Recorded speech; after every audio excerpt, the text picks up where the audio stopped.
Aprende a invertir con Banco Big.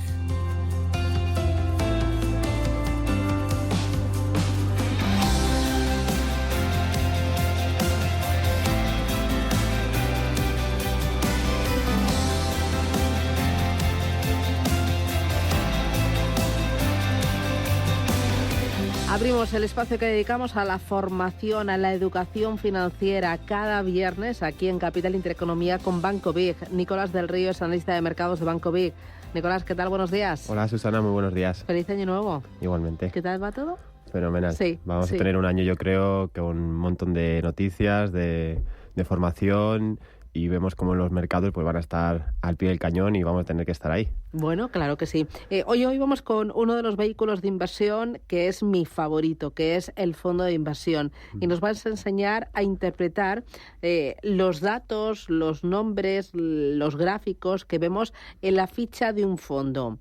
La ficha de un fondo es relevante porque al final en una hojita o en una hojita y media te da como las claves más importantes de lo que es el fondo, de dónde invierte, la gestora, el patrimonio, todo, ¿no? Es decir, es como si viéramos la fotografía del fondo de inversión y realmente con unas cuantas pautas los inversores, los oyentes vais a poder interpretar esta ficha sin mayores esfuerzos. Es decir, hay que tener las pautas de algunos ratios, de algunos términos estadísticos que sí que importan, porque no solo importa la rentabilidad, sino que hay muchísimas más características que te van a decir a la hora de elegir un fondo cuál es la mejor opción. En esa fotografía hay que detenerse en algunos elementos importantes. Por ejemplo, la beta. ¿Qué es la beta?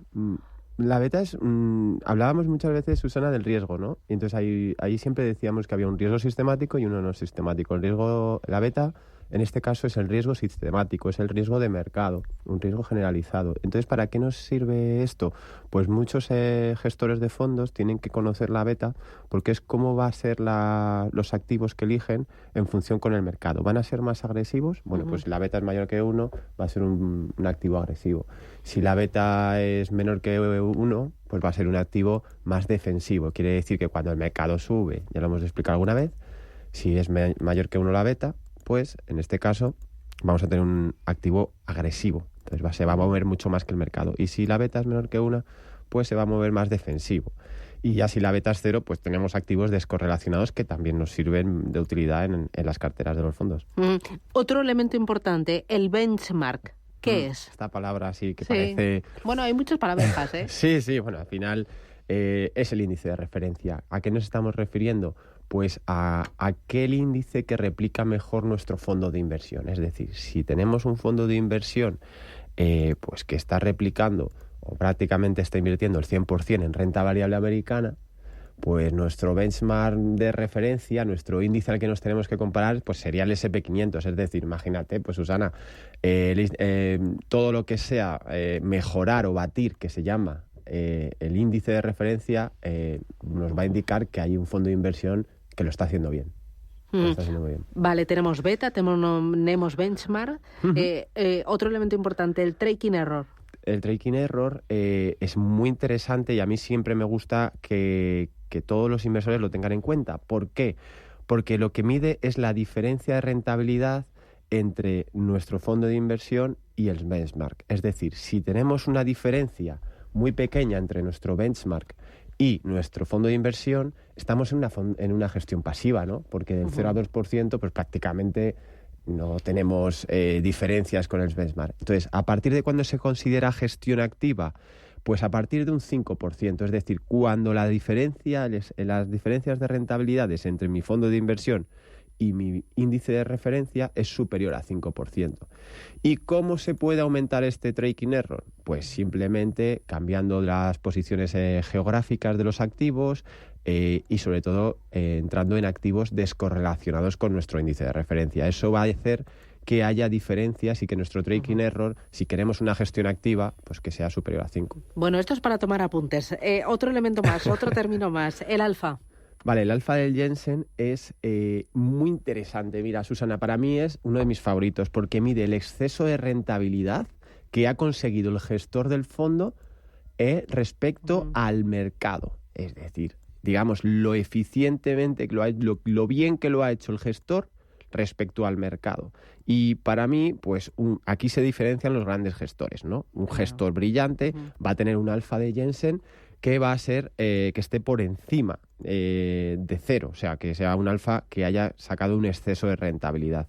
Cuando tenemos alfas de Jensen negativas, pues quizá el gestor no ha estado muy ducho ese año y por lo tanto, cuando miremos la ficha de un fondo, cuando un alfa de Jensen sea superior a 0, nos está indicando que el gestor lo está haciendo bien. Vale, cuando miramos la ficha del fondo vemos otros 2 elementos, o el ratio Sharpe. Sí, Susana, bueno, ratio de Sharpe. Eso, ratio de Sharpe. Ya tenemos, ratio de Sharpe. Mira, hoy vamos a comentar ratio de Sharpe, pero luego también... Y uno más, que si no ya me lío, Sí, para no. ello hemos Hay ratio de Sortino, ratio de información, ratio de trainer, pero los dejamos para otro lado. El ratio de Sharpe simplemente es la eficiencia del gestor y se calcula restando la rentabilidad del fondo menos la rentabilidad del activo libre de riesgo dividido entre la volatilidad.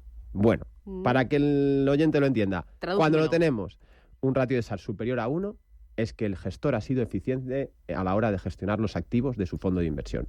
Superior a 1. En fondos de retorno absoluto, con un 0,5 también, perfecto. Pero si ya nos vamos acercando a 0, quizás no haya sido un gran año para los gestores. Oye, ya lo último. Esto a mí no me suena. El drawdown. Vale, esto es la caída máxima y seguro que ahora ya lo vas a entender porque es uno de los más simples para entender. Es decir, sobre todo se utilizan, Susana, en fondos de inversión con un track record elevado. Es decir, que tengan... es la caída máxima que ha experimentado el fondo, el nivel más bajo donde ha estado. Exacto. Vale. Y es importante porque tampoco nos gusta y a ningún inversor nos gusta ver caídas abruptas en nuestro fondo de inversión. Es decir, pues mejor hablamos de un 10-15%. Es una medida de riesgo y por lo tanto sí que es interesante a la hora de medir el riesgo de un fondo de inversión, ¿no? La caída libre máxima que ha tenido el fondo. Bueno, es beta, benchmark, tracking error, alfa, ratio de Sharpe y el drawdown. Yo recomiendo a todos los oyentes, porque esto es difícil y esto es para ir tomando apuntes y al menos tenerlo ahí al lado de la ficha del fondo hasta que uno lo asimile y lo haga suyo, que se escuche los podcasts que colgáis vosotros en Banco Vic, los podcasts que nosotros colgamos también en la página web de Radio Intereconomía para repasar los términos y para ponerlo en la mochilita de la educación financiera. ¿Qué hay que mejorar la educación financiera? Tiene que ser uno de nuestros grandes propósitos del año nuevo. Nicolás del Río, muchísimas gracias. Susana, cuídate mucho, que tengas buen día. Y te veo la semana que viene. Gracias. Muchas gracias. Adiós.